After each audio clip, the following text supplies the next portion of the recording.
Africa महादेशर माली देशरू ओडिया युवक P भेंकटरमण समेत अन्य दुई भारतीय को अपहरण करथिले आतंकवादी।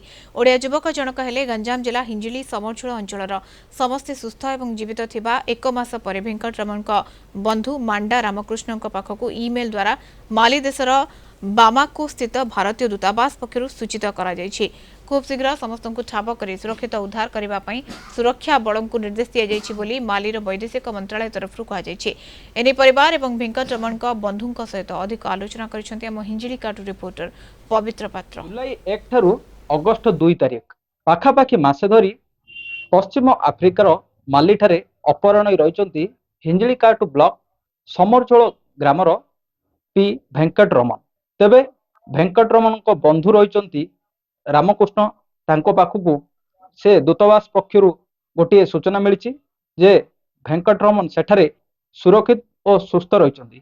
तेबे कौन से इमेल आसीथिला से संपर्क में आमे भेंकटंकर जे बंधु रही सहित और माँ सहित आलोचना करवा।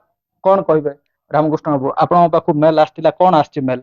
जुलाई 4 तारिख रे कि पनाड़ भेंकटरमण जो अपहरण होती तापर आम कंटिन्यू जहाँ माध्यम साहाय्य हो पार से समस्त को मु मेल करिछि। यथा प्रेसिडेंट को ऑफिस को मु मेल करिछि, होम मिनिस्टर ऑफिस को मेल करिछि, हमर ओडिशा चीफ मिनिस्टर ऑफिस को मेल करिछि। आउ जो CP grams different different portal जो रही अभियोग करने से सब गुड़ाक मु अभियोग करिछि। लेकिन गत काली 11:59 राति आमर जो एम्बासेडर अच्छा बोमाकोरे इंडियन एम्बासेडर बोमाकोर रही प्राइवेट सेक्रेटरी पुलकृत जांगरा को सार तरफ गोटे मेल आसी से मेंशन करछन्ते कि नहीं आमर रेस्क्यू प्लान ऑलरेडी रेडी हो गलानी। आउ टास्क फोर्स माली सरकार सहित कोऑर्डिनेट करके टास्क फोर्स गोटे गठन कराई जोटार कि शीघ्र से माने रेस्क्यू हेबे बोली। आउ से मेल सहित गोटे फोटो अटैच करछन्ती कौन सूत्र मे भी से माने पाइथिबे से फोटोटी।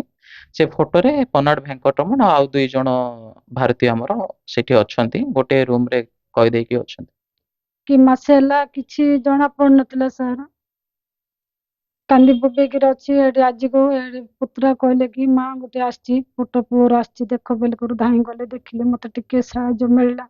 भारत सरकार को अनुरोध करछि कि मो पिला केंति शीघ्र आसीओ बेली चाहि अछि कि चाहू चले कि वर्षा गोटे अच्छी वर्षा थिबो कलिंग टीवी माध्यम से गोटे विषय को नहीं प्रथमे जो दिन खबर परिवेषण करते आज से कथाटी आम दोहरी पारिबा से स्वदेश को किभली भाव प्रत्यावर्तन करेंगे एथिपाई भारत सरकार दृष्टि देइचंदी आगक दृष्टि दे से निज देश को प्रत्यावर्तन करिबारे समस्त साहाय्य सहयोग करिवे बोली आशा रही। हिंजिलिकाठू समरझोल पवित्र पात्र कलिंग टीवी।